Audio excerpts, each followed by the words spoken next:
कि अपने स्थान पर बैठ जाएं। शिक्षा मंत्रालय, भारत सरकार, विश्वविद्यालय अनुदान आयोग, बनारस हिंदू विश्वविद्यालय के संयुक्त तत्वावधान में आयोजित 3 दिवसीय अखिल भारतीय शिक्षा समागम में हम माननीय प्रधानमंत्री जी का हृदय से स्वागत करते हैं। राष्ट्रीय शिक्षा नीति के सफल क्रियान्वयन में उनका मार्गदर्शन हमारा पाथेय बनेगा, इस विश्वास के साथ ही हम माननीय राज्यपाल श्रीमती आनंदीबेन पटेल जी, माननीय मुख्यमंत्री श्री योगी आदित्यनाथ जी, माननीय केंद्रीय शिक्षा, कौशल विकास एवं उद्यमशीलता मंत्री माननीय श्री धर्मेंद्र प्रधान जी और मंचासीन समस्त अतिथियों का हृदय से स्वागत करते हैं, अभिनंदन करते हैं। शिक्षा मात्र शिक्षित करने के लिए नहीं, या उसका उद्देश्य सिर्फ रोजगार के लिए योग्य बनाना ही नहीं, बल्कि तेजी से बदलते समय और ज़रूरतों के अनुसार ग्लोबल सिटीज़न तैयार करके उन्हें राष्ट्र के निर्माण से जोड़ना भी है। और इसी दिशा में एक कदम है राष्ट्रीय शिक्षा नीति 2020। शिक्षा का ये महायज्ञ है, ये समागम। प्रारंभ हम करेंगे सरस्वती वंदना से। बनारस हिंदू विश्वविद्यालय के संगीत एवं मंच कला संकाय की छात्राएं प्रस्तुत कर रही हैं सरस्वती वंदना। प्रोफेसर रवि भटनागर की स्वर रचना और प्रोफेसर संगीता पंडित के निर्देशन में काशी हिंदू विश्वविद्यालय की ये छात्राएं आपके सम्मुख सरस्वती वंदना प्रस्तुत कर रही थी। काशी में माननीय प्रधानमंत्री जी का आगमन हर बार काशी को एक नया फ्लेवर और नया कलेवर देता है। उनके सानिध्य और सामीप्य की कल्पना से ही काशी उल्लसित हो जाती है, हम सब आह्लादित हो जाते हैं। मैं हम सब की भावनाओं को व्यक्त करने के लिए माननीय श्री धर्मेंद्र प्रधान जी से अनुरोध करूंगी कि हम सब की ओर से माननीय प्रधानमंत्री जी को अंग वस्त्र भेंट कर उनका स्वागत करें और स्मृति चिन्ह प्रदान करके उनका अभिनंदन भी करें। और आप सब अपनी भावनाओं को तालियों के माध्यम से मंच तक पहुंचाएंगे।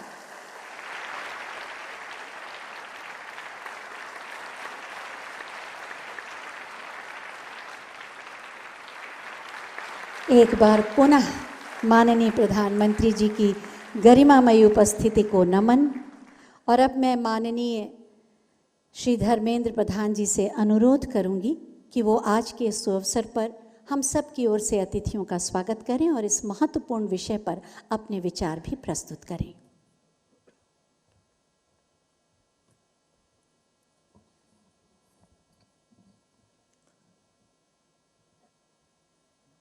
भारत के सबसे लोकप्रिय जननेता यशस्वी प्रधानमंत्री जो लोकसभा में वाराणसी का प्रतिनिधित्व करते हैं, माननीय श्री नरेंद्र मोदी जी, उत्तर प्रदेश की महामहिम राज्यपाल श्रीमती आनंदीबेन पटेल जी, उत्तर प्रदेश की लोकप्रिय मुख्यमंत्री योगी आदित्यनाथ जी, केंद्रीय शिक्षा मंत्रालय में मेरे सहयोगी डॉक्टर सुभाष सरकार जी, अन्नपूर्णा देवी जी, डॉक्टर राजकुमार रंजन सिंह जी, उत्तर प्रदेश के उच्च शिक्षा मंत्री श्री योगेंद्र उपाध्याय जी, उत्तर प्रदेश की तकनीकी शिक्षा मंत्री श्री आशीष पटेल जी, प्रदेश के उच्च शिक्षा राज्य मंत्री आदरणीय रजनी तिवारी जी, देश की वरिष्ठ विद्वान, शिक्षा नीति के ड्राफ्टिंग समिति की अध्यक्ष डॉक्टर के कस्तूरीरंगन जी, देश भर के विश्वविद्यालय और उच्च शिक्षा संस्थानों के कुलपति और निर्देशक समूह, प्राध्यापक समूह, विद्वानगण, शिक्षाविद, आमंत्रित अतिथिगण एवं मीडिया के मित्र, ऐतिहासिक शहर काशी में शिक्षा जगत के इस भव्य सम्मेलन में आप सभी का स्वागत करना मेरे लिए सम्मान और सौभाग्य की बात है। इसीलिए मैं इस शाश्वत शहर के आराध्य काशी विश्वनाथ की चरण में विनम्र प्रणाम करते हुए अपनी बात आरंभ करता हूँ।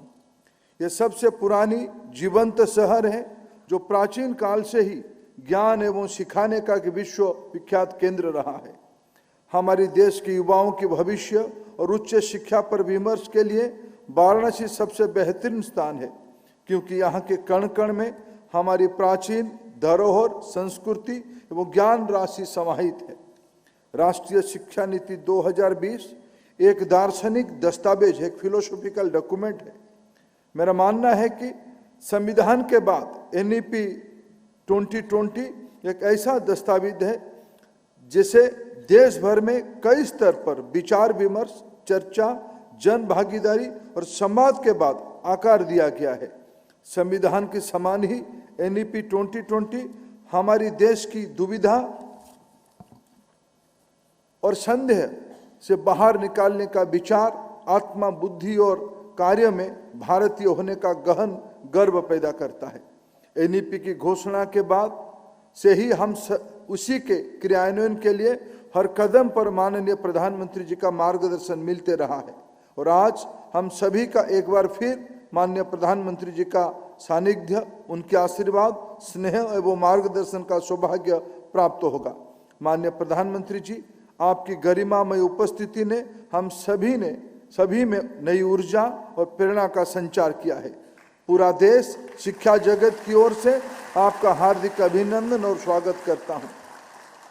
पिछले महीने माननीय प्रधानमंत्री जी के नेतृत्व में राज्य के मुख्य सचिवों ने देश भर में एनईपी के क्रियान्वयन की गति देने के बारे में विचार विमर्श किया था।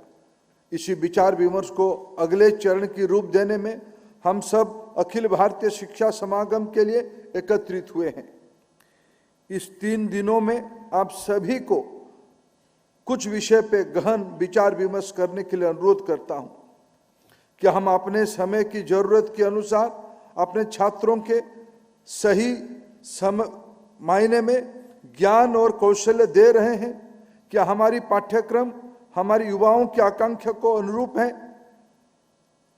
क्या हमें अपनी कैरिकुलम, कोर्स और उच्च शिक्षा, कौशल तथा अनुसंधान के प्रति दृष्टिकोण में व्यापक परिवर्तन की आवश्यकता है? एनईपी 2020 हमें यथास्थिति और कठोरता को तोड़ना तथा प्रगतिशील मानसिकता को तथा साथ अपने राष्ट्र के जीवन में परिवर्तनकारी बदलाव की ओर बढ़ाने का अवसर प्रदान करती है। हमारे देश में 15 से 25 आयु वर्ग में दुनिया की सबसे बड़ी युवा आबादी है, यानी लगभग 25 करोड़ आबादी है। यह डेमोग्राफिक डिविडेंड हमारे पास ज़्यादा समय नहीं रहेगा, हमारे पास 25 साल ही रहेगा, जिसे हमें अमृत काल भी कहते हैं।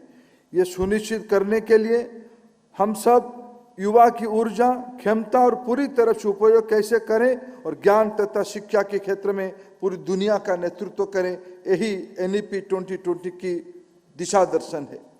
विश्वविद्यालय और उच्च शिक्षा संस्थान ने केवल विद्यार्थी और शिक्षकों के जीवन की बेहतरी बनाने के लिए नहीं है, बल्कि एक राष्ट्र में सभी जीवन के कल्याण के लिए उद्दिष्ट है।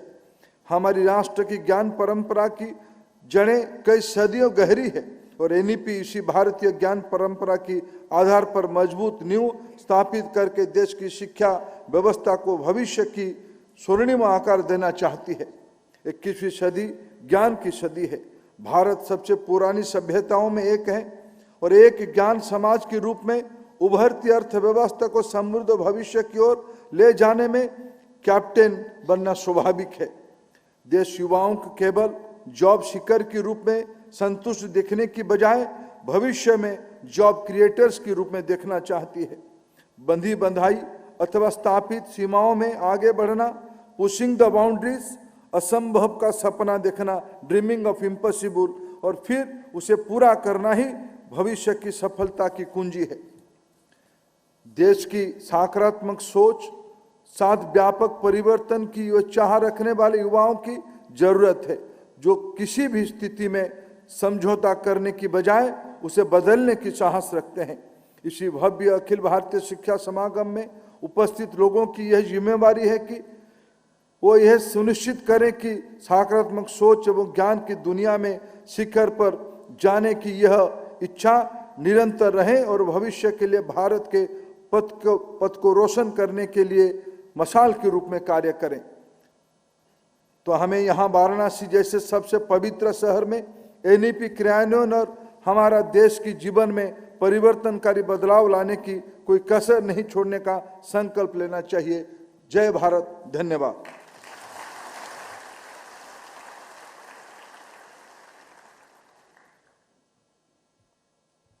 बहुत बहुत धन्यवाद माननीय। सेवा, सुरक्षा और सुशासन के प्रति समर्पित हैं माननीय मुख्यमंत्री माननीय श्री योगी आदित्यनाथ जी, जो विकास के नए आयामों और नए कीर्तिमानों के साथ उत्तर प्रदेश की नई परिभाषा गढ़ रहे हैं। सौभाग्य है हमारा कि इस महत्वपूर्ण समागम के आयोजन का सौभाग्य उत्तर प्रदेश को, हमारी काशी को मिला। मैं बहुत ही आदर के साथ माननीय मुख्यमंत्री महोदय से अनुरोध करूंगी कि इस अवसर पर अपना उद्बोधन दें।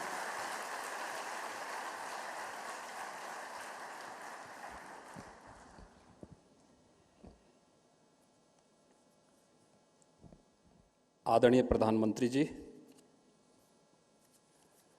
प्रदेश की माननीय राज्यपाल श्रीमती आनंदीबेन पटेल जी, केंद्रीय शिक्षा मंत्री माननीय श्री धर्मेंद्र प्रधान जी, केंद्र सरकार के सभी माननीय मंत्रीगण श्री सुभाष सरकार जी, माननीय श्रीमती अन्नपूर्णा देवी जी,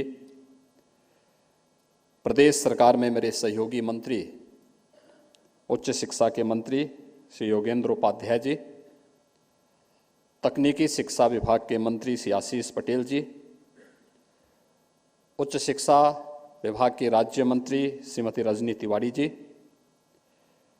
ड्राफ्टिंग कमेटी एनईपी के अध्यक्ष डॉक्टर के कस्तूरी रंगन जी, देश भर के आए हुए हमारे सभी सम्मानित शिक्षाविद, बाबा विश्वनाथ के इस पावन धाम पर और आदरणीय प्रधानमंत्री जी की इस कर्म साधना की, उनकी स्वयं की काशी में मैं प्रदेश सरकार की ओर से, देश भर से आए हुए आप सभी शिक्षाविदों की ओर से आदरणीय प्रधानमंत्री जी का हृदय से स्वागत करता हूं, अभिनंदन करता हूं। मैं इस अवसर पर अपने केंद्रीय मंत्रियों के साथ ही आप सभी सम्मानित शिक्षाविदों का भी काशी की इस धरती पर हृदय से स्वागत करता हूं। काशी प्राचीन काल से ही भारत की आध्यात्मिक और सांस्कृतिक विरासत की प्रतीक रही है। यह विद्या की नगरी है और हम सब आभारी हैं कि जब पूरी दुनिया इस सदी की सबसे बड़ी महामारी के सामने असमंजस की स्थिति में थी, तब भारत के अंदर जीवन और जीविका को बचाने के साथ ही नए भारत की परिकल्पना को आगे बढ़ाने के लिए राष्ट्रीय शिक्षा नीति भारत रख रहा था, देश के अपनी वर्तमान और भावी पीढ़ी के लिए प्रस्तुत कर रहा था। और आज ये मेरे लिए हार्दिक प्रसन्नता का विषय है कि उत्तर प्रदेश में राष्ट्रीय शिक्षा नीति के इन 3 दिवसीय कार्यक्रम के दृष्टि से देश भर के सभी शिक्षाविद इसे लागू करने और इसकी भावी योजनाओं पर व्यापक मंथन करने के लिए काशी की इस धरती पर उपस्थित हुए हैं।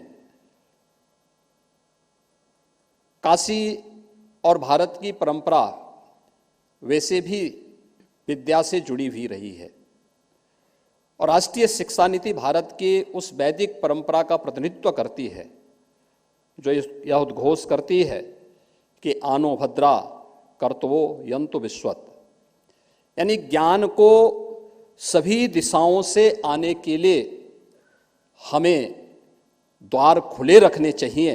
और राष्ट्रीय शिक्षा नीति ने देश की आज़ादी के बाद पहली बार आदरणीय प्रधानमंत्री जी की प्रेरणा से वह ज्ञान के सभी दिशाओं से आने के द्वार खोले हैं। मैं इसके लिए देश भर के आप सभी शिक्षाविदों की ओर से आदरणीय प्रधानमंत्री जी का हृदय से आभार व्यक्त करता हूं, उनका अभिनंदन भी करता हूं।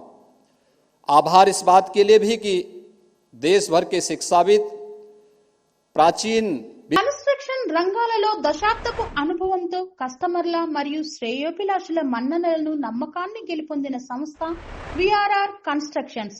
నాణ్యతకు నమ్మకానికి మారుపేరు VRR constructions. Independent houses, apartments, villas అన్ని రకాల హంగులతో అలరించే అద్భుతమైన వెంచర్స్ తో పాటు అందరికీ అందుబాటు ధరలో సొంత ఇంటి కలను సాకారం చేసే నమ్మకమైన సంస్థ VRR constructions. Please visit VRR constructions, Varatex Plaza near Radhika Theatre, ECL X Road, Hyderabad.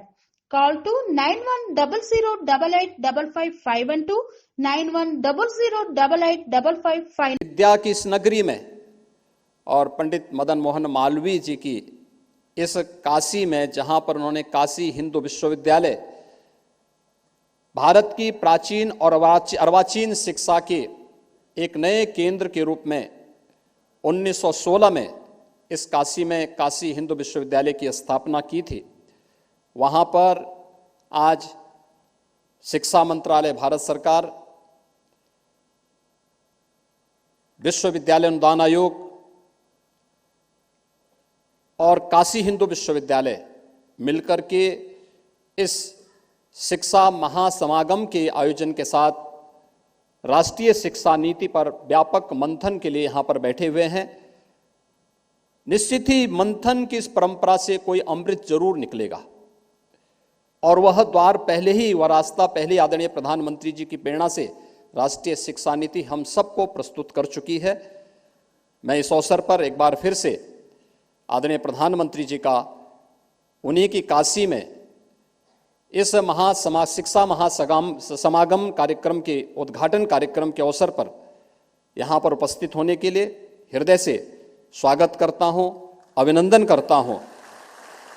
Uttar Pradesh राष्ट्रीय शिक्षा नीति को स्नातक स्तर पर लागू कर चुका है और उत्तर प्रदेश के अंदर हमारे सभी 30 जो शासकीय विश्वविद्यालय हैं और प्रदेश के सभी 35 निजी क्षेत्र के विश्वविद्यालयों में भी इसे लागू करने के साथ ही तकनीकी शिक्षा, कृषि शिक्षा, स्वास्थ्य शिक्षा और अन्य सभी क्षेत्रों में राष्ट्रीय शिक्षा नीति को प्रभावी ढंग से आगे बढ़ाने के उस कार्यक्रम को उत्तर प्रदेश ने आगे बढ़ाने का कार्य किया है। ये व्यापक संभावना वाला क्षेत्र है और जब देश भर के आप सभी शिक्षाविद यहाँ पर उपस्थित हुए हैं, मेरा अनुरोध होगा, कुछ चीज़ों को लेकर के अक्सर हम लोग देखते हैं। एक, हमारे महाविद्यालय विश्वविद्यालयों को, शिक्षा के केंद्रों को स्थानीय परिस्थितियों के अनुरूप नवाचार और शोध के लिए अपने आप को तैयार करना होगा।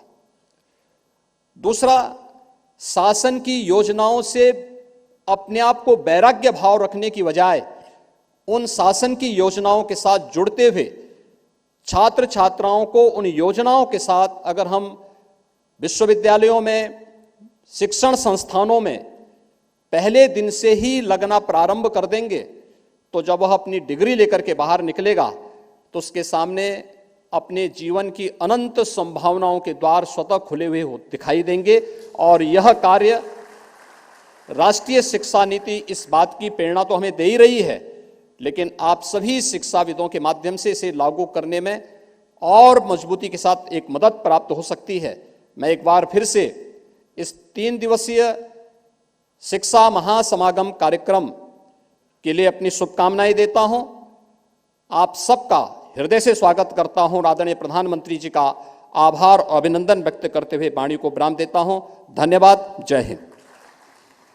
कुछ व्यक्तित्व ऐसे होते हैं जो अपने चरित्र, विचार और जीवन से हमें एक बेहतर इंसान बनने की प्रेरणा तो देते ही हैं, साथ ही राष्ट्र के निर्माण के संस्कार भी देते हैं, मानवीय मूल्यों में विश्वास भी जगाते हैं और अपनी ज़मीन से जुड़कर आसमान को छूने का साहस और बल भी देते हैं। ऐसे ही व्यक्तित्व का दूसरा नाम है श्री नरेंद्र मोदी, हमारे माननीय प्रधानमंत्री जी, जिनका उद्बोधन हर बार हमें एक नई अंतर्दृष्टि और दिशा देता है। मैं बहुत ही आदर के साथ माननीय प्रधानमंत्री महोदय से अनुरोध करूंगी कि राष्ट्रीय शिक्षा नीति के सफल क्रियान्वयन के लिए हमारा मार्गदर्शन करें। जोरदार तालियों से एक बार पुनः उन्हें नमन।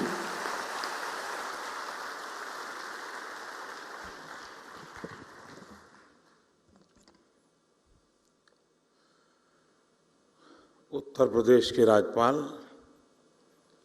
श्रीमती आनंदीबेन पटेल, यहाँ के लोकप्रिय मुख्यमंत्री योगी आदित्यनाथ जी, मंत्रिमंडल के मेरे सहयोगी धर्मेंद्र प्रधान जी, राष्ट्रीय शिक्षा नीति की ड्राफ्टिंग कमेटी के चेयरमैन के कस्तूरीरंगन जी, सरकार के अन्य मंत्रीगण, इस सम्मेलन में भाग ले रहे सभी वाइस चांसलर्स, शिक्षा संस्थाओं के निर्देशक, सभी शिक्षकगण, शिक्षाविद, देवी और सज्जनों, अखिल भारतीय शिक्षा समागम का यह आयोजन उस पवित्र धरती पर हो रहा है जहां आजादी से पहले देश की इतनी महत्वपूर्ण यूनिवर्सिटी की स्थापना हुई थी। ये समागम आज एक ऐसे समय हो रहा है जब देश अपनी आजादी का अमृत महोत्सव मना रहा है। अमृत काल में देश के अमृत संकल्पों को पूरा करने की बड़ी जिम्मेदारी हमारी शिक्षा व्यवस्था पर है, हमारी युवा पीढ़ी पर है। हमारे यहाँ उपनिषदों में भी कहा गया है, विद्या अमृतम अश्नुते, अर्थात विद्या ही अमरत्व और अमृत तक ले जाती है। काशी को भी मोक्ष की नगरी इसलिए कहते हैं क्योंकि हमारे यहाँ मुक्ति का एकमात्र मार्ग ज्ञान को, विद्या को ही माना गया है। और इसलिए शिक्षा और शोध का, विद्या और बोध का इतना बड़ा मंथन जब सर्व विद्या के प्रमुख केंद्र काशी में होगा तो इससे निकलने वाला अमृत अवश्य देश को नई दिशा देगा।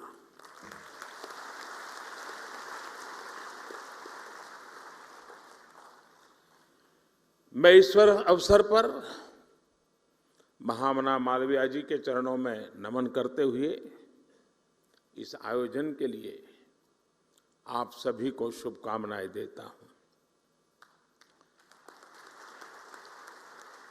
मैं काशी का सांसद हूं। मेरी काशी में आप पधारे हैं तो एक प्रकार से मैं होस्ट भी हूं।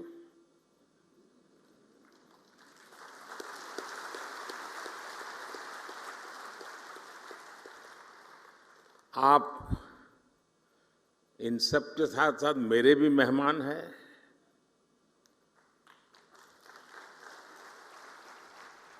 मुझे विश्वास है कि व्यवस्थाओं में ज्यादा आपको असुविधा नहीं होगी।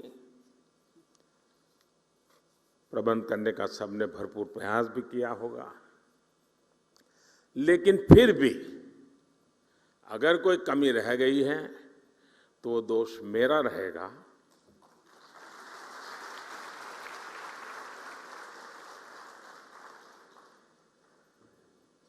और एक होस्ट के नाते कोई भी आपको असुविधा हो जाए तो उसकी क्षमा मैं पहले से मांग लेता हूं। साथियों, मैं अभी एक कार्यक्रम करके आ रहा हूं। यहाँ मध्याह्न भोजन के लिए एक सेंट्रलाइज्ड किचन का काम था, लेकिन वहाँ मुझे मेरी काशी की सरकारी स्कूल के 10-12 साल की उम्र के बच्चों के साथ गप्पे गोष्ठी करने का अवसर मिला।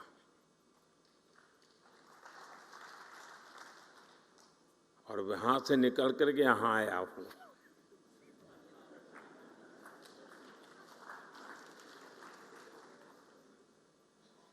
और मैं उनसे सुन करके आया हूं और आपको सुनाने आया हूं।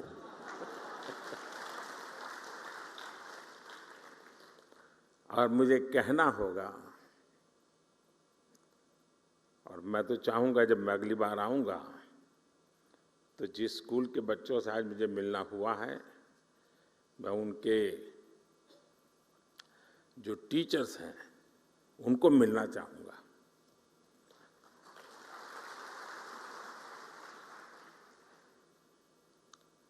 आप कल्पना कर सकते हैं कि ऐसा विचार मुझे क्यों आया होगा। मेरे मन पर इतना प्रभाव पैदा हुआ, 10-15 मिनट का ही वो अवसर था मेरे पास, लेकिन जो प्रतिभा उन बच्चों में थी, जो टैलेंट थी, जो कॉन्फिडेंस था और जो विविधता थी, और वो भी एक सरकारी स्कूल के हमारे सामान्य परिवार के बच्चों की।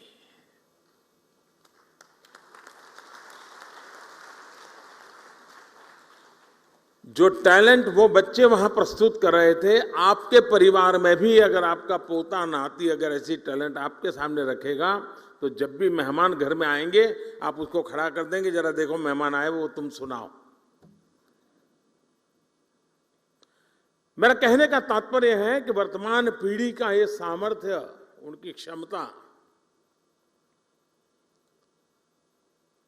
जब वो आप जहां हैं वहां पहुंचेंगे, पद पे नहीं, उस इंस्टीट्यूट में, आप तो नहीं होंगे, आप ऐसे इंस्टीट्यूट बना के जाएंगे कि इस प्रतिभा के बच्चे आने वाले दिनों में आने वाले हैं, उनको वहां कमी नजर ना आए।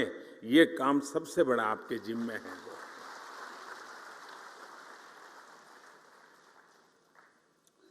और मुझे विश्वास है कि अगले 3 दिनों तक यहां जो चर्चा और विमर्श होगा, उससे राष्ट्रीय शिक्षा नीति के क्रियान्वयन को प्रभावी दिशा मिलेगी।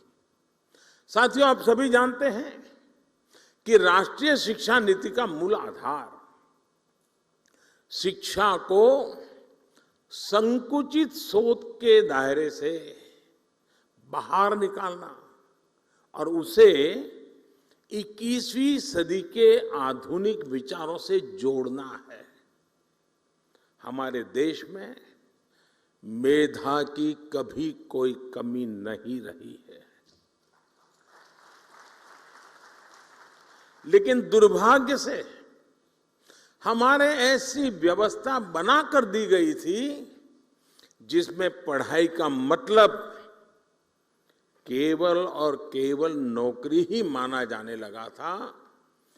शिक्षा में ये विकार गुलामी के कालखंड में अंग्रेजों ने अपनी जरूरतों को पूरा करने के लिए अपने लिए एक सेवक वर्ग तैयार करने के लिए किया था। आजादी के बाद इसमें थोड़ा बहुत बदलाव हुआ भी, लेकिन बहुत सारा बदलाव रह गया।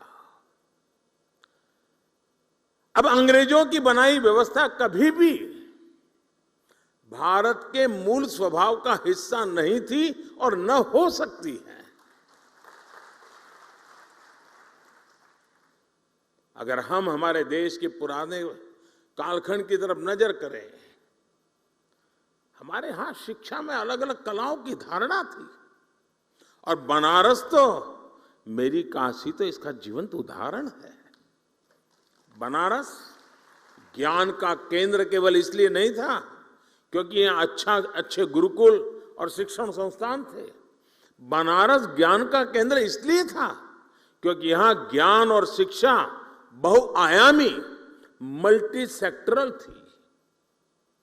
शिक्षा में यही विविधता हमारी शिक्षा व्यवस्था का भी प्रेरणा स्रोत होनी चाहिए।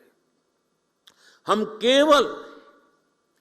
केवल डिग्री धारक युवा तैयार न करें, बल्कि देश को आगे बढ़ने के लिए जितने भी मानव संसाधनों की जरूरत हो, हमारी शिक्षा व्यवस्था वो देश को उपलब्ध कराए, देश को दे। इस संकल्प का नेतृत्व हमारे शिक्षकों और शिक्षण संस्थानों को సెరెనిటీ మోడల్ హై స్కూల్ విద్యార్థులకు అమ్మఒడి, సామాన్యులకు అందుబాటులో ఉన్న బడి సెరెనిటీ. మేడ్చల్ జిల్లాలో మేటిగా నిలిచి సాటిలేని ఫలితాలను సాధిస్తున్న నంబర్ 1 స్కూల్ సెరెనిటీ. మా ప్రత్యేకతలు ప్రతి విద్యార్థి పట్ల వ్యక్తిగత శ్రద్ధ, activity based learning and digital classrooms, computer lab, 100% ఫలితాలు, sports and cultural activities, yoga, abacus మరియు Vedic maths education. Please visit Serenity Model High School, Nagaram. Admissions are in progress.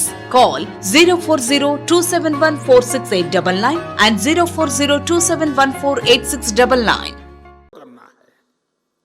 हमारे शिक्षक जितनी तेजी से इस भावना को आत्मसात करेंगे, छात्र छात्राओं को, देश के युवाओं को उतना ही ज्यादा, देश के आने वाले भविष्य को भी उतना ही ज्यादा लाभ होगा।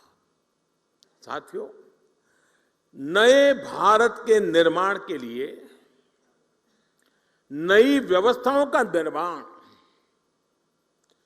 आधुनिक व्यवस्थाओं का समावेश उतना ही जरूरी है। जो पहले कभी नहीं हुआ, जिन लक्ष्यों को पाने की देश ने कल्पना भी नहीं करता था, वो आज के भारत में हकीकत हमारे सामने निर्माण हो रही है। अब आप देखिए, कोरोना की इतनी बड़ी महामारी से हम न केवल इतनी तेजी से उभरे, बल्कि आज भारत दुनिया की सबसे तेजी से बढ़ रही बड़ी अर्थव्यवस्थाओं में एक है। आज हम दुनिया के तीसरे सबसे बड़े स्टार्टअप इकोसिस्टम है। स्पेस टेक्नोलॉजी जैसे क्षेत्रों में, जहां पहले केवल सरकार ही सब करती थी, वहां अब प्राइवेट प्लेयर्स के जरिए युवाओं के लिए एक नई दुनिया तैयार हो रही है। पूरा अंतरिक्ष उनके बाहुपास में आ रहा है। दोस्तों, देश की बेटियों के लिए, महिलाओं के लिए भी जो क्षेत्र पहले बंद हुआ करते थे, आज वो सेक्टर बेटियों की प्रतिभा के उदाहरण प्रस्तुत कर रहे हैं। साथियों, जब देश का मिजाज ऐसा हो, जब देश की रफ्तार ऐसी हो, तो हमें अपने युवाओं को भी खुली उड़ान के लिए नई ऊर्जा से भरना होगा।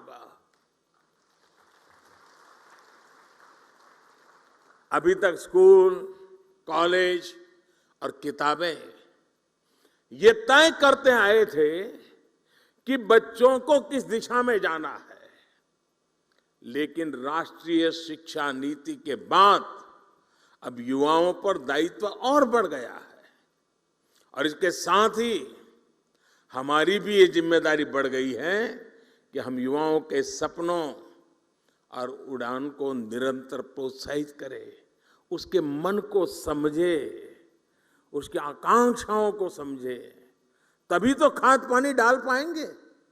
उसे समझे बिना कुछ भी थोपने वाला युग चला गया है। दोस्तों, हमें इस बात का हमेशा ध्यान रखना होगा,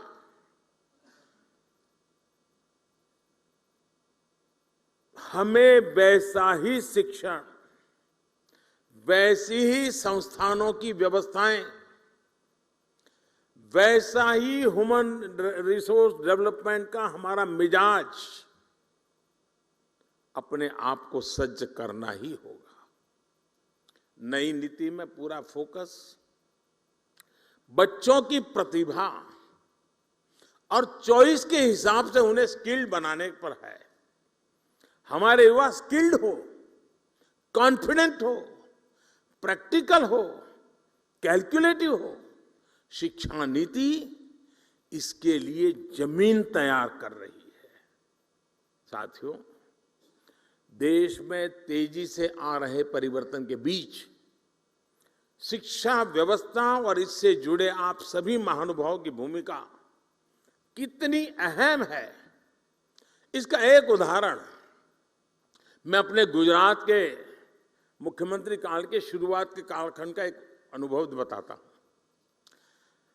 मैं नया नया मुख्यमंत्री बना था, सरकार वरकार की दुनिया से मेरा कोई नाता ही नहीं था, मैं बहुत दूर था, अचानक काम आया था। तो मैंने एक कार्यक्रम बनाया था। मेरे सभी सचिवों को मैंने कहा कि आप ही आपके डिपार्टमेंट के मुख्यमंत्री हैं और मुझे बताइए 5 साल में आप अपने डिपार्टमेंट को कहां ले जाओगे, कैसे ले जाओगे, अचीव क्या करोगे, उससे गुजरात के सामान्य मानवी के जीवन को क्या लाभ होगा, उसका एक आपका विजन और पूरी डिटेल के साथ प्रेजेंटेशन कीजिए। ये मैंने सभी विभागों के सचिवों को कहा और हर दिन शाम को 5 बजे सभी मेरी मंत्रिपरिषद के मंत्री और सभी सचिव हम बैठते थे और एक सचिव आकर के अपने विभाग का पूरा प्रेजेंटेशन देते थे, फिर डिबेट होती थी। सभी सचिव, जो पहले भी कोई एग्रीकल्चर सचिव रहा होगा वो भी वहां बैठा हुआ है, सब लोग अपने अपने विचार रखते थे, डिबेट होती थी, हमारे मंत्री भी डिबेट करते थे। मैं सुनता रहता था, सीखने का प्रयास करता था। एक दिन, और ये कार्यक्रम मेरा करीब महीने भर चला था और शाम को 5 बजे शुरू होता था, रात 10 बजे तो बड़ी मुश्किल से घर जाने की इजाजत मिलती थी और बड़ा ही इंटेंस वो कार्यक्रम चला और शायद हिंदुस्तान के इतिहास में पहली बार ऐसा हुआ होगा। तो मेरे यहां उद्योग के जगत के संबंधित प्रेजेंटेशन हुआ। आने वाले दिनों में वो औद्योगिक क्या क्या देखते हैं, आने वाले दिनों में औद्योगिक विकास कैसा होगा, सारा बता रहे थे। तो कार्यक्रम पूरा होते ही शिक्षा सचिव मेरे पास आए, क्योंकि दूसरे दिन शिक्षा सचिव का कार्यक्रम था। उसने कहा, साहब मैं कल नहीं कर पाऊंगा।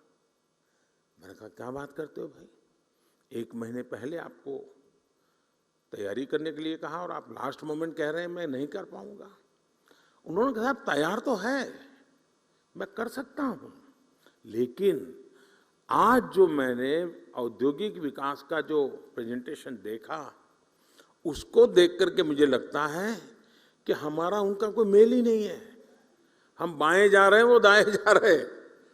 तो मैं इसकी लाइट में मेरे जो प्रेजेंटेशन है उसको मॉडिफाई करने के लिए मुझे समय चाहिए, तब जाकर के हम एक इंक्लूसिव ग्रोथ की दिशा में साथ मिलकर के शिक्षा हो इंडस्ट्री चल सकते हैं। हमें भी अब तो पूरी दुनिया का पता होना चाहिए, हर यूनिवर्सिटी में काम होना चाहिए कि दुनिया आगे किस तरफ जा रही है, कैसे जा रही है, उसमें हमारा देश कहां है, उसमें हमारे युवा कहां है।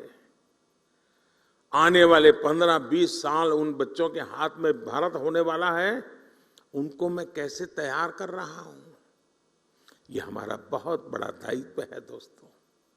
और इसी तर्ज पर हमारे सभी शिक्षण संस्थानों को भी खुद से पूछने की जरूरत है कि क्या हम फ्यूचर रेडी हैं। मैं आज दिन बिता रहा हूं, एग्जाम ले रहा हूं, कॉन्वोकेशन कर रहा हूं, क्या यही मैं जिस पद पर हूं वही काम है? क्या मेरा काम यह है कि मैं ऐसी संस्थान खड़ी करके जाऊंगा कि आज जो बच्चा मेरे स्कूल कॉलेज में आएगा, आजादी के जब 100 साल होंगे, जब वो बहुत बड़ी महत्वपूर्ण भूमिका निभाता होगा, तब मेरा देश वहां पहुंचेगा। मैं वो व्यवस्था आज पैदा करके जाऊंगा। आप सबको वर्तमान को संभालना है, आपके पहले जो करके गए हैं उसको आगे बढ़ाना है, लेकिन आज जो काम कर रहे हैं उनको फ्यूचर के लिए ही सोचना होगा और व्यवस्थाएं फ्यूचर के लिए विकसित करनी होगी। और क्योंकि आज बच्चों की जिज्ञासा ऐसी होती है जिनके उत्तर अभी मैंने कहा, मैं जिन बच्चों को मिलकर यहाँ आया हूं, आपको भी घर में पता चलता होगा, छोटे छोटे आपके पोते पोती भी आपको सवाल पूछते होंगे, आपके नन्हे मन्ने बेटे अगर सवाल पूछते होंगे, आपको सोचना पड़ता होगा, अरे भाई ये कहाँ सर खा रहा है। वो सर नहीं खा रहा है, आर का सर उसको जवाब नहीं दे पा रहा है। दोस्तों, वो सामर्थ्य आपके हर किसी के घर में ये अनुभव आया होगा जी। आज की पीढ़ी जिन बातों को लेकर के आती है, वो तो गूगल पर 10 चीजें सवाल पूछते, बोले आप क्या कह रहे हो, गूगल तो ये कह रहा है, आपको काउंटर करता है बच्चा। अब ये बच्चे आपकी यूनिवर्सिटी में 10 साल के बाद आएंगे, तब क्या हाल होगा आपका। हमें अभी से तैयार करना होगा अपने आप को। आप घर में भी उसके अपने बच्चों के साथ मिसमैच अनुभव कर रहे हैं। जब स्कूल कॉलेज के कैंपस के अंदर बहुत बड़ी मात्रा में युवा पीढ़ी होगी, इस प्रकार से नई सोच के साथ आई होगी, और हम वहां उसके योग्य नहीं होंगे, तो उनके साथ कितना बड़ा गहरा अन्याय हो जाएगा दोस्तों। और इसलिए आवश्यक है कि हम भविष्य को जाने, समझे, व्यवस्थाओं को विकसित करें। मैं अभी कुछ दिन पहले डिजिटल इंडिया अभियान के तहत गांधीनगर में एक एग्जीबिशन देखने गया था। वहां सरकारी स्कूल के बच्चे थे, 12वीं 10वीं या 11th के बच्चे थे। वहां बच्चों ने जो प्रोजेक्ट तैयार किए थे, जो आइडियाज रखे थे, मैं बहुत उसको समझने की, देखने का प्रयास कर रहा था, और मैं प्रभावित हुआ था इन बच्चों के काम से। रिसर्च का ऐसा पोटेंशियल, कम उम्र में ऐसे ऐसे इनोवेशन वाली बातें सुनकर मैं दंग रह गया। वहां कई बच्चे बायोटेक और जेनेटिक्स में इंटरेस्टेड थे। उनकी क्लास में जब साइंस के फंडामेंटल्स पढ़ाए जा रहे हैं, तब वो जीन मैपिंग, एफिनिटी क्रोमेटोग्राफी और जेनेटिक लाइब्रेरी बेस्ड टूल्स की बात कर रहे थे। अब कितना बड़ा अंतर है, आप कल्पना करिए। मैं उनके काम को देखकर सोच रहा था कि जब ये हायर एजुकेशन में पहुंचेंगे, तो हमारे इंस्टीट्यूशन इनकी आधुनिक सोच के मुताबिक तैयार होंगे क्या। अगर हम इन बच्चों के लिए उनके हायर एजुकेशन में पहुंचने का इंतजार करेंगे, तब तक दुनिया बहुत आगे निकल जाएगी दोस्तों। इसलिए हमें ये अभी से सोचना होगा कि जिस उम्र में भी बच्चों के मन में मोटिवेशन है, उसी उम्र में उन्हें गाइडेंस और रिसोर्स मिले, इसका प्रबंध हमने सोचना पड़ेगा।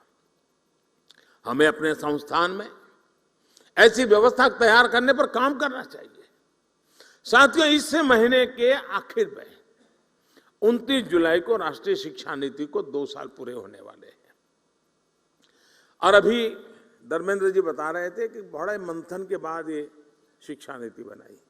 कस्तूररंगन जी ने बहुत अच्छा नेतृत्व दिया, उसके कारण संभव हुआ। और इतना विविधता भरा देश और राष्ट्रीय शिक्षा नीति का इस प्रकार से स्वागत हो, ये अपने आप में बहुत बड़ी सिद्धि है जी, बहुत बड़ी सिद्धि है। लेकिन इसकी विशेषता देखिए, इसको बनाने में तो मंथन हुआ।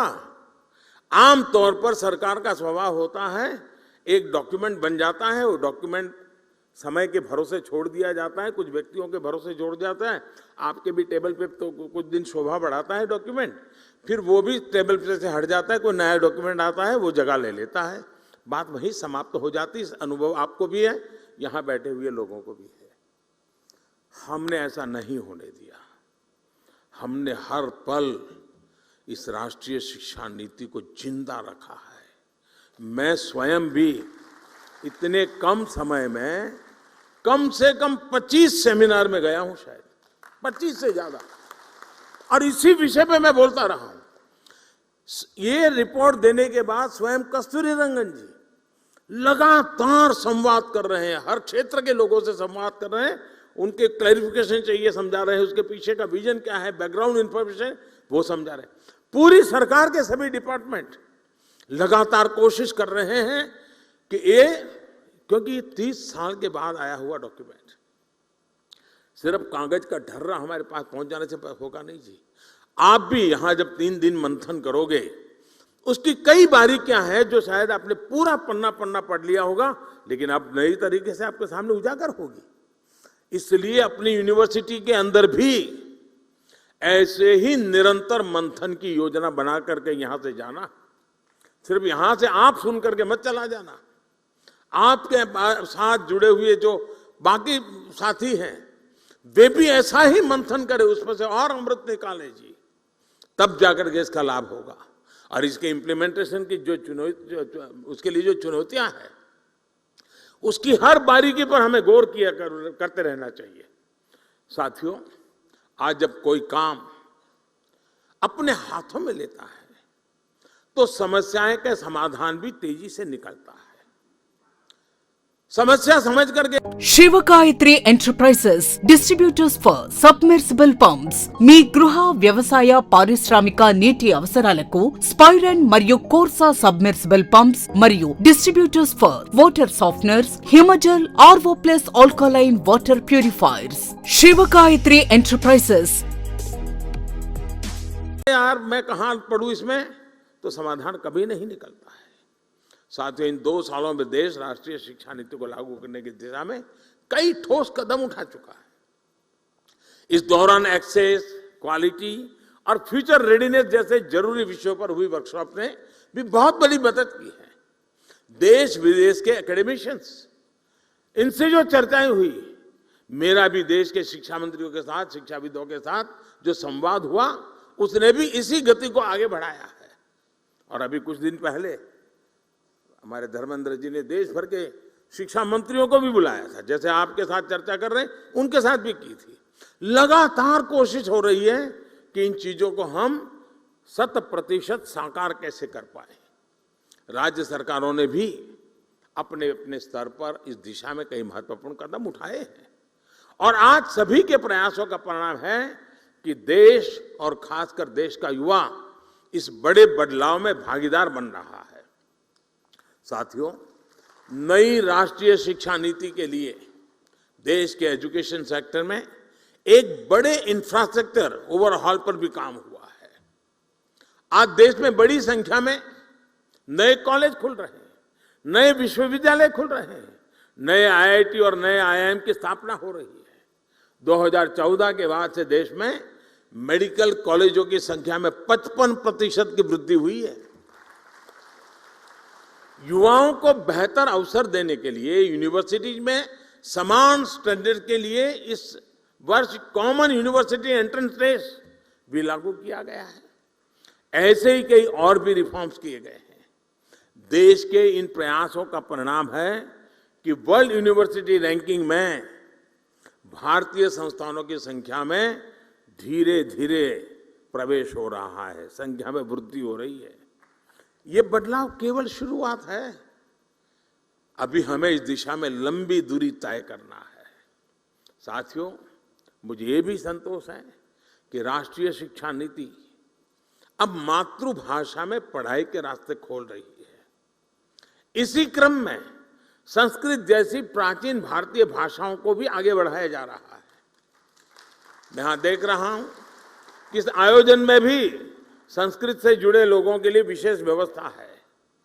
काशी की धरती से हुई ये शुरुआत निश्चित ही भारतीय भाषाओं और भारतीय संकल्पों को नई ऊर्जा देने का काम करेगी। साथियों, मुझे पूरा विश्वास है आने वाले समय में भारत दुनिया में वैश्विक शिक्षा का एक बड़ा केंद्र बनकर उभर सकता है। भारत न केवल दुनिया के युवाओं के लिए एजुकेशन डेस्टिनेशन बन सकता है, बल्कि दुनिया के देशों में भी हमारे युवाओं के लिए नए अवसर बन सकते हैं।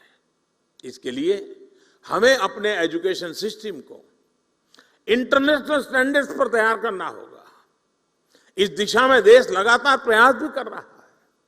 हायर एजुकेशन को इंटरनेशनल स्टैंडर्ड के हिसाब से तैयार करने के लिए नई दिशा निर्देश जारी किए गए हैं। करीब 180 उच्च शिक्षा संस्थानों में अंतर्राष्ट्रीय मामलों के लिए विशेष कार्यालय की स्थापना भी की गई है। मैं चाहूंगा कि आप सभी इसी दिशा में न केवल जरूरी विमर्श करें, बल्कि भारत के बाहर की व्यवस्थाओं से भी परिचित होने का प्रयास करें। ये नई व्यवस्थाएं भारत की शिक्षा व्यवस्था को अंतर्राष्ट्रीय अनुभवों से भी जोड़ने में मदद करेगी। साथियों, इन 3 दिनों में आप लोग अलग अलग सेशन में कई महत्वपूर्ण विषयों पर चर्चा करने वाले हैं। मैं चाहूंगा कि आप इस चर्चा से देश के लिए अलग अलग क्षेत्रों में नए रास्ते खुले, युवा पीढ़ी का मार्गदर्शन हो। दुनिया के कई देशों ने अलग अलग क्षेत्रों में जो रफ्तार पकड़ी है, उसमें एक बड़ा योगदान वहां की यूनिवर्सिटीज का भी है। यूनिवर्सिटी लगातार सामाजिक, आर्थिक और वैज्ञानिक विषयों पर रिसर्च करती है, सरकार को सुझाव देती है। यही कल्चर, यही कार्य पद्धति हमें अपने यहां भी विकसित करने की जरूरत है। इससे यंग जनरेशन को देश और देश की नीतियों की समझ आती है और वो उसकी संभावनाओं से भी परिचित होते हैं।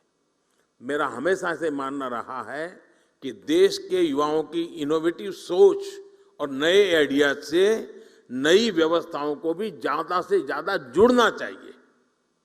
इससे फ्रेश टैलेंट आता है, फ्रेश आइडियाज आते हैं। मैं चाहूंगा कि इसे लेकर भी आप सब चर्चा करें, कोई रोड मैप तैयार करें। यूनिवर्सिटी कैसे सरकार के साथ अलग अलग क्षेत्रों में पार्टनरशिप कर सकती है, इस बारे में भी सोचा जाना चाहिए। अपनी एक्सपर्टीज आपको ही तय करनी है।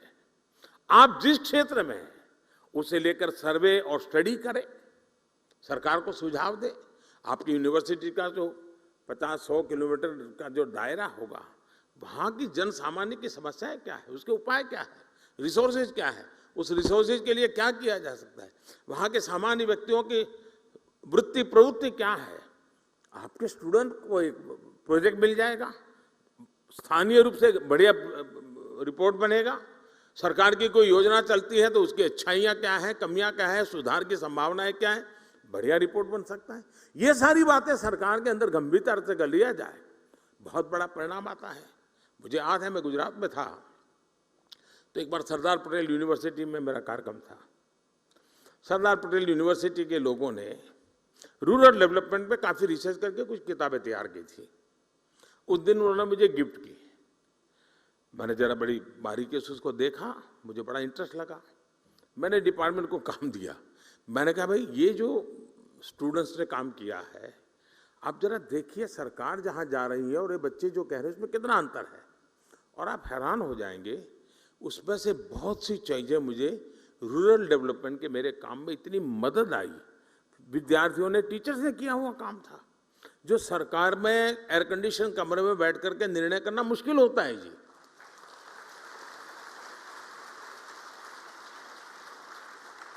जो फील्ड में हमारी ये पीढ़ी जाती है, वो बहुत ही अच्छा उसका अर्क निकाल करके ले आती है, और कुछ चीजों का कल्पना भार का लाभ हुआ हो, ये भी ध्यान में आता है जी।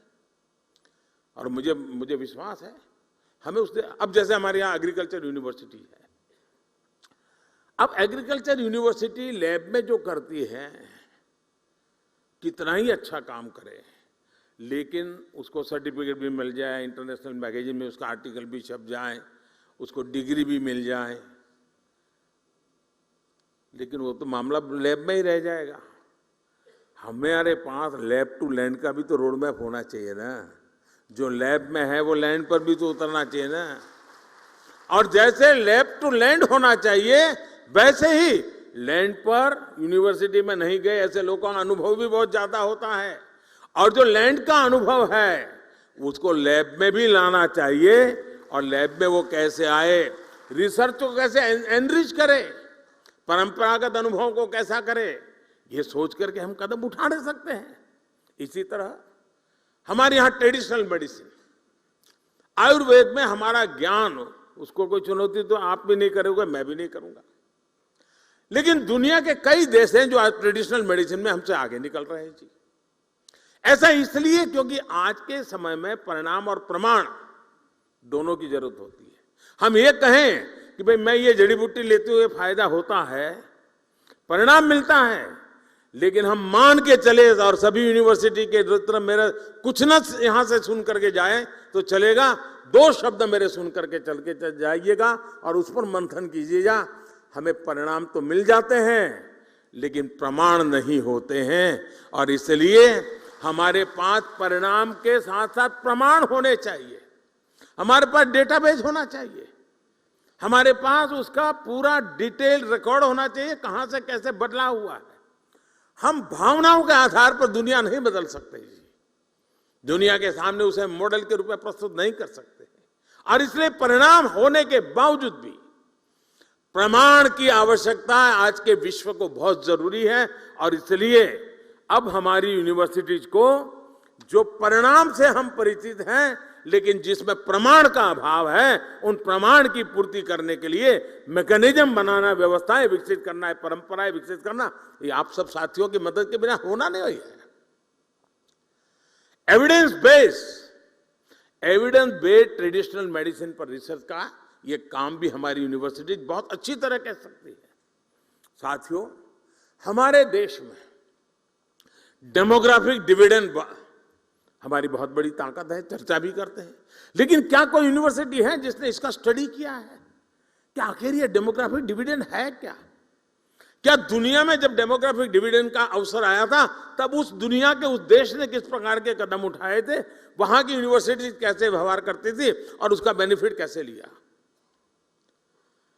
बहुत बार हमको कहते हैं, दोहराते हैं, लेकिन डेमोग्राफिक डिविडेंड की संभावनाओं पर हम क्यों न काम करें? उस सामर्थ्य का उपयोग हम आने वाले 20, 25, 30 साल के लिए देश को कैसे दे सके? ऐसे ही हम देखते हैं, अब दुनिया के देशों की स्थिति देखिए।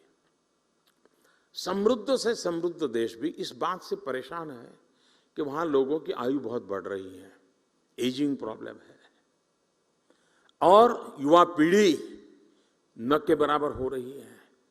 बहुत बड़ा बल्क बुजुर्गों का है, उनको जो दुनिया चलानी है उसको चला नहीं पाते हैं। अब ये चक्र ऐसा है, हर एक को आना ही आना है।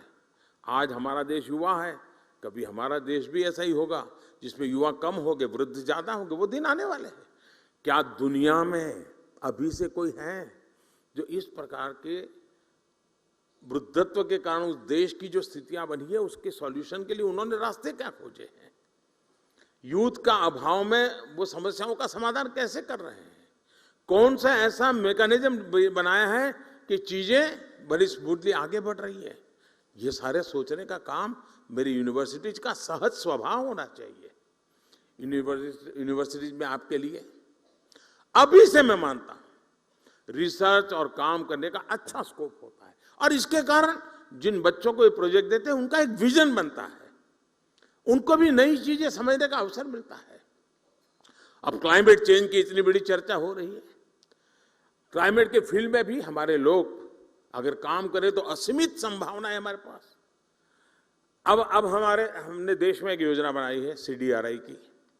क्लाइमेट की स्थिति में हमारा इंफ्रास्ट्रक्चर ऐसा होना चाहिए कि जो उसका सामना कर सके, रेजिलिएंट होना चाहिए। अब उस पर हमारे रिसर्च किए बिना हम कैसे करेंगे जी?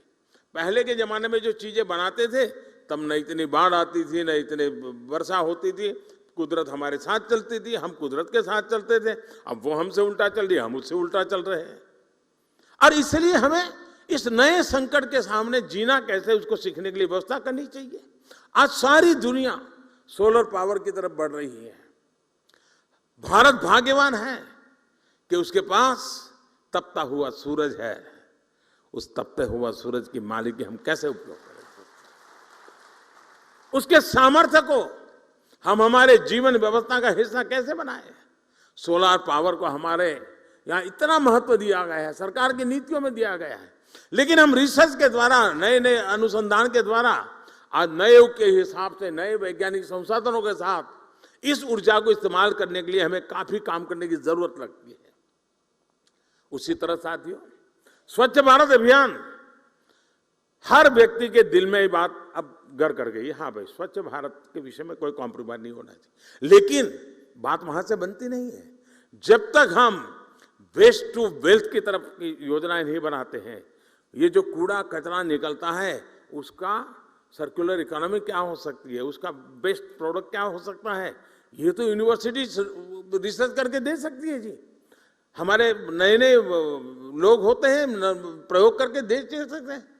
हम वेस्ट में से बेस्ट कैसे बनाएं, हम सर्कुलर इकोनॉमी को कैसे मजबूत करें, और खासकर लोकल लेवल पर सर्कुलर इकोनॉमी कैसे, कितने क्षेत्र आज हमारे स्टूडेंट्स के लिए खुले हुए हैं। आज देश स्पोर्ट्स के क्षेत्र में भी नए आत्मविश्वास के साथ नई उपलब्धियां हासिल कर रहा है। हमारी यूनिवर्सिटीज, ऐसा नहीं होना चाहिए कि अब स्पोर्ट्स यूनिवर्सिटी यहाँ बन रही हैं इसलिए बाकी यूनिवर्सिटी के नौजवानों को स्पोर्ट्स से कोई लेना देना, जी नहीं। हमारी यूनिवर्सिटी के मैदान शाम को भरे रहने चाहिए, बच्चों को घर भेजने के लिए मेहनत करनी पड़े, ये वातावरण हर यूनिवर्सिटी के मैदान में होना चाहिए। हमारी यूनिवर्सिटी ये लक्ष्य बना सकती है, एक एक यूनिवर्सिटी तय कर सकती है कि आने वाले वर्षों में मेरी यूनिवर्सिटी कितने गोल्ड मेडल ले आएगी, मेरे स्कूल के कितने विद्यार्थी, मेरी कॉलेज के कितने विद्यार्थी आगे बढ़ेंगे। ये किस यूनिवर्सिटी के टारगेट क्यों नहीं होने चाहिए दोस्तों? दुनिया के कितने देश में मेरी यूनिवर्सिटी के बच्चे खेलने के लिए जाएंगे, मैं उनको कैसे तैयार करूं, उनको एक्सपोजर मिलेगा, वे भी मेरी एक बहुत बड़ी अमानत बन जाएगा। साथियों, मैं स्ट्रे विचारों को इसलिए रख रहा हूं, अनगिनत संभावनाएं हैं और राष्ट्रीय शिक्षा नीति ने आपके हाथ में अवसर दिया है जो पिछले वर्षों में हमारे पास नहीं था। इस राष्ट्रीय शिक्षा नीति का आया है, ये हमारा काम है उसको आगे बढ़ाए। साथियों, हम सबको याद रखना होगा कि देश के भविष्य निर्माण का राष्ट्रीय शिक्षा नीति का नेतृत्व आप सब साथियों के हाथ में है। मुझे विश्वास है कि अखिल भारतीय शिक्षा समागम में आपके मंथन से निकला अमृत, आपके सुझाव देश को एक नई दिशा देंगे। जिन नौजवानों के साथ आपका समय बीतता है, उनको वर्तमान के लिए नहीं, आने वाले कल के लिए तैयार करना है। अगर आने वाले कल के लिए तैयार करना है तो आपको आने वाले साल के लिए तैयार होना है। अगर आप आने वाले साल के लिए तैयार होते हैं तो आपकी इंस्टीट्यूट को आने वाले 100 साल के लिए तैयार करना है, तब जाकर के इस काम को प्राप्त कर सकते हैं। और उसी भाव को साथ आप लोग काशी की इस पवित्र धरती पे हैं, मां गंगा के तट पर विराजमान हैं। सांस्कृतिक पूरी परंपरा हमें नई चेतना और प्रेरणा देने वाली परंपरा है। उस परंपरा में से कुछ न कुछ अमृत बिंदु आपके भी नसीब आएंगे, जो अमृत बिंदु लेके जाएंगे। वहां जब आप उसको रखोगे, वो यूनिवर्सिटी भी आने वाले अमृत काल में भारत के उज्जवल भविष्य को गढ़ने के लिए काम आएगी। मैं फिर एक बार विभाग का इस कार्यक्रम की रचना के लिए धन्यवाद करता हूं। आप सब उत्साह और उमंग के साथ इसे शरीक हुए हैं। मुझे विश्वास है 3 दिन में आप थक नहीं जाएंगे। मैं बैठे बैठे कार्यक्रम देख रहा था, मुझे लग रहा है पता नहीं आपका क्या होगा 3 दिन के बाद, लेकिन आप एकेडमिक वर्ल्ड के हैं तो जरूर उसको आगे बढ़ाएंगे। मेरी आपको बहुत बहुत शुभकामनाएं, बहुत बहुत धन्यवाद। स्वामी बोधानंद गोसेवा आश्रमम सैथापुर। జ్యోతిష్యం వాస్తుశాస్త్రం మన పూర్వీకులు మనకిచ్చిన వరం. దుర్గాదేవి కాలభైరవ ఉపాసనతో వాక్సిద్ధి పొందిన శ్రీ శ్రీ బోధానందగిరి స్వామివారు మీకు ఎలాంటి సమస్యలున్నా, వాటిలో ముఖ్యంగా ధన నష్టం, ఆరోగ్య నష్టం, భార్యాభర్తల మధ్య గొడవలు, ప్రేమించుకున్న వారు దూరం అవడం, ఎన్ని సంబంధాలు వచ్చినా పెళ్లి ముడి పడకపోవడం, రోడ్డు ప్రమాదాలు, అప్పుల బాధలు, వ్యవసాయంలో నష్టాలు, పెద్దల మాట పిల్లలు వినకపోవడం, ఆరోగ్య శాంతి, గృహశాంతి, మనశ్శాంతి లేకపోవడం, ఇలాంటి సమస్యలు ఉన్నట్లయితే ఒక్కసారి స్వామీజీని కలవండి. మీ సమస్యలకు తగిన పరిష్కారాన్ని పొందండి. అంతేకాక అన్ని రకాల వ్యాధులకు గోపంచకవ్య మరియు మూలికా వైద్యం చేయబడును. నమ్మకంతో రండి, ఆయురారోగ్యాలతో వర్ధిల్లండి. మా అడ్రస్ స్వామి బోధానంద గోసేవ ఆశ్రమం, సైథాపూర్, వీరభద్ర స్వామి గుడి దగ్గర, యాదగిరిగుట్ట. సంప్రదించవలసిన నెంబర్ 9849213754 మరియు 9618034138.